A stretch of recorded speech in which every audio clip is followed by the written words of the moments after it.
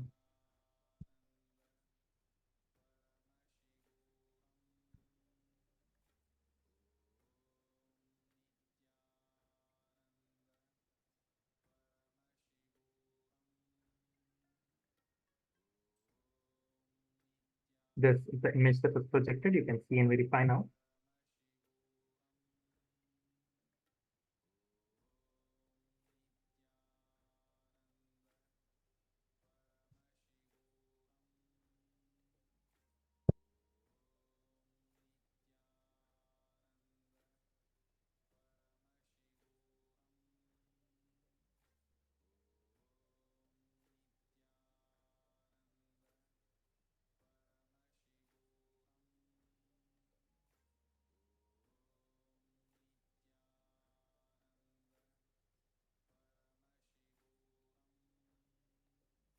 Yes. Let us now enter into the next segment.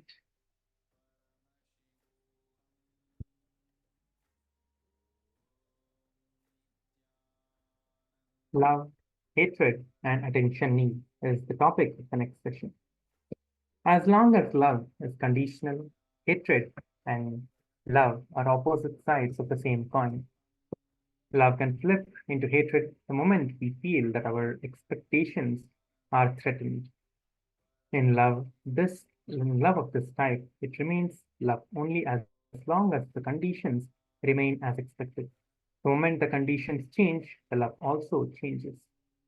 Often what we believe as love is actually related to time and space. So long as the distance between the lovers is large and the time of contact is minimal, they feel love towards each other. However, once they get closer and spend more time together, they feel that they are not so much in love after all. That is why they say familiarity breeds contempt. Familiarity can also convert love into hatred. Transcend both love and hatred. First, we need to drop the expectations. Expectations is the enemy of love. We all go through several stages of relationships in our lifetime. If you observe very closely, whichever stage you are in, when we ask for love, we are actually asking only for the other person's attention. The dependency on the other person, others, might be psychological, physical, or spiritual.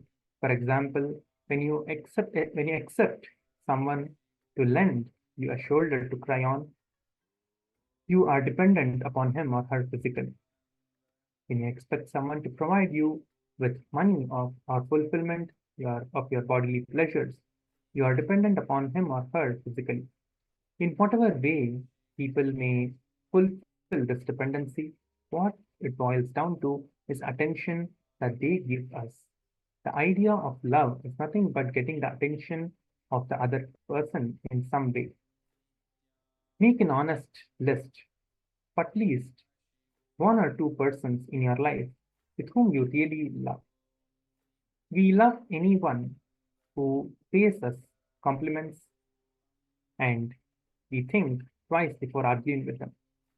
We secretly nurture our good name with them in the name of love. If they go back on their approval of us, we might fall into depression. So we continue to please them and love them. This, like this, there is always some hidden reasons for our love. What does this mean? We love our next generation as long as they are expectations, extensions of our lives. As long as they fall into the pattern of thinking, as long as they live in accordance with with our conventions, we love them. We simply fulfill our desires through them. We fulfill our lives through them. Whatever we couldn't accomplish in our youth, we try to accomplish through them. We use them as an extension of our lives. Our love is not as great as we claim it to be. Even we don't know the real depth of our love. That's the problem. We say and do a lot of things in the name of love, but in reality, it can be shockingly different from all that. If we integrate the love emotion in us, it can become a highly sincere and authentic expression of our original nature. As long as our love happens towards a particular object, even if the object is a person, or we will try to reduce that person only to the level of an object. So understand, whenever our love or our attention is towards something in particular, we will be only materialistic. We will be creating suffering for ourselves and for others. We will only suffocate the object or person. Instead, if we turn our attention towards the experience of love itself, we will be liberating the object, and we too will be liberated from the object. That is the beauty of love that happens just as love and not for the sake of any object. When you start possessing someone, you bind yourself also. If you are walking holding your dog's leash, be very clear that you are also bound. Don't think only the dog is bound. You are also bound. Don't think that the dog cannot run away. You also cannot run away. You may be thinking that you are holding the rope, and the dog may be thinking that he is holding the rope. Who knows? We always please we always place our attention in the wrong space and miss the truth. When we place our attention on an object, we miss the experience. We miss the inner experience of that love when it happens. We must understand that excitement and the joy of love happens because of the object. We don't understand that the excitement or the joy of love happens not because of the object, but because of us. It is an energy that happens inside of us. The next time you are with someone, when you are with your friend with whom you are completely open, remember to practice this one technique. Just sit next to him or her. Don't bother about what you're going to do, or what you're going to say. Just sit. That's all. That is the technique. Actually speaking, the speaking, nothing but avoiding the other person. When you're speaking, it is nothing but avoiding the other person, because you cannot look into the other person's eye to go on speaking. That is the truth. The person listens so that he can start speaking whenever you take a break. If the person is listening to you, it means that he is either thinking of something else, or he is preparing for his next turn. He sits there so that he can start once you finish. The big problem is that you never sit in a relaxed way. Either you're driven by greed, meaning you are in a hurry to say or do something, or you don't even know what to do, and you are and and so you are caught with fear. You just try to finish your job and escape. Either you are in greed, or you are in fear. But for now, just relax. Be neither in fear nor in greed. Just sit in the present. Just feel the other person's presence. Accept other person as he or she is, as that being is, and feel what happens inside you. Try this for a few days. Suddenly you will see that you will experience a different space. You one you have never experienced in your life before. When love happens, as causeless overflowing, you simply liberate yourself and the other person from your own attachment and possessiveness. Because possessiveness, as you know it, binds, and not only the other person, but you as well. It tortures the other person as well as you. Real love simply liberates the both of you. It gives freedom to you and to the other person who is with you.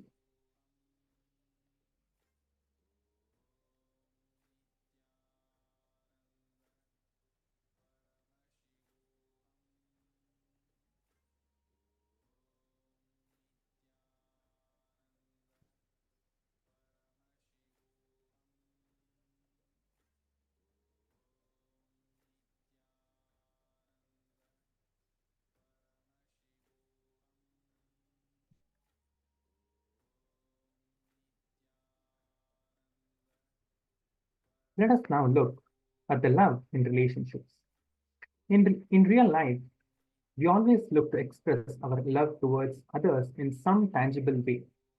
Only if love is demonstrated in tangible form, it is considered to be love nowadays.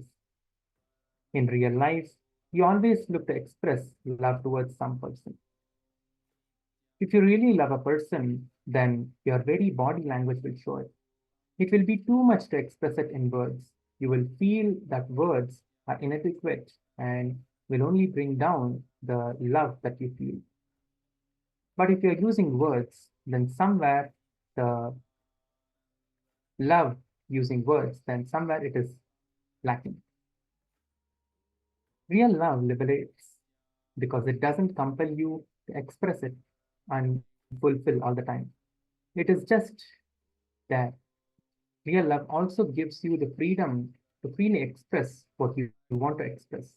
You can easily express anything like disapproval or anger, and it will not be mistaken for reduced love. Not only that, with real love, there will be no domination or power play in relationships. Each person will be like a beautiful flower that has blossomed to radiate its unique fragrance. That's all. With real love, there is no fear or insecurity either. In normal love, physical distance between the two people causes a lot of insecurity and lack of trust.